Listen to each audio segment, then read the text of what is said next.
Good afternoon. Good to see such a big audience. I'm here with a man who has inspired millions of Indians to work for the environment and particularly to clean up and save the fantastic, beautiful big rivers of India. So I think we will explore a little bit what inspires you and then how you're able to inspire others, and then later we'll move on to maybe the more practical issues regarding how you can achieve such a big movement in India. But let's start there. I mean, how you have been inspired to start working for the environment? Namaskaram.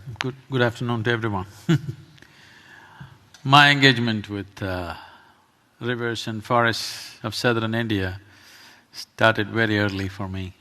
When I was 8–9 years of age, if I got enough money to buy food for 3 to 4 days, I just managed this and disappeared into the jungles by myself.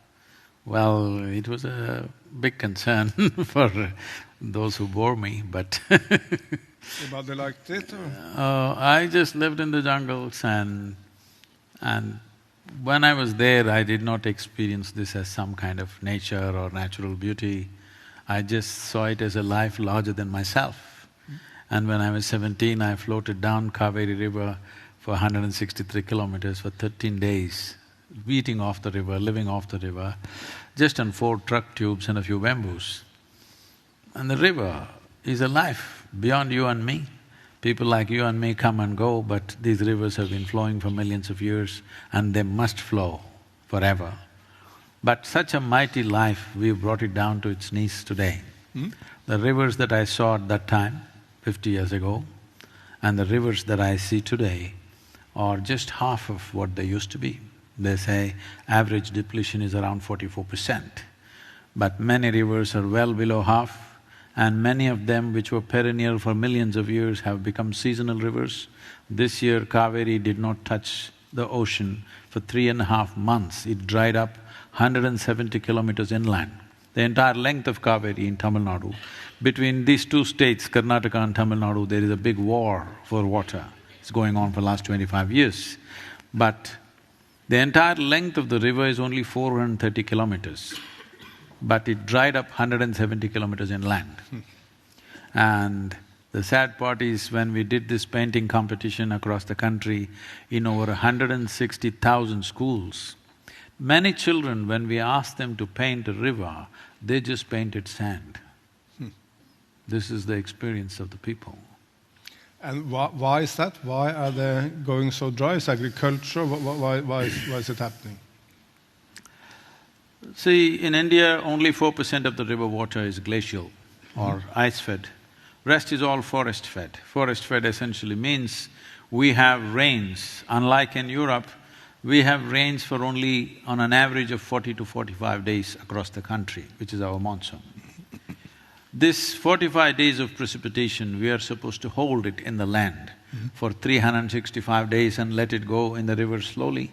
If this has to happen, substantial vegetation has to be there.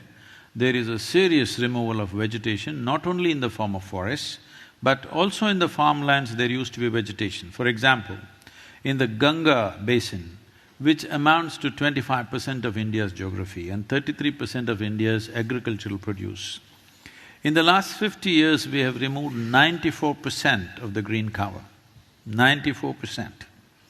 This has happened mainly because I know this well because 45 years ago I was into farming, and at that time when the new movement came of green revolution where we started using fertilizers for the first time, chemical fertilizers, fertilizer companies openly advised every farmer to remove all the trees because fertilizer gets absorbed by the aggressive root system of the trees and it will not produce yield for the crops. So, across the country in the last 35–40 years, a huge depletion of green cover happened. That is the main reason why waters have receded. Another thing is there is a serious exploitation of groundwater, which is an inevitable consequence of not having enough water in the rivers. In your video you said something like, people believe that water brings forest, but the opposite is more true, forest brings water. It is so, there is substantial science today to show you that it is the tree cover which attracts rain. And right now, we see that wherever the rains happen in India, the monsoon is becoming so scattered, though the same volume of water is coming down in principle.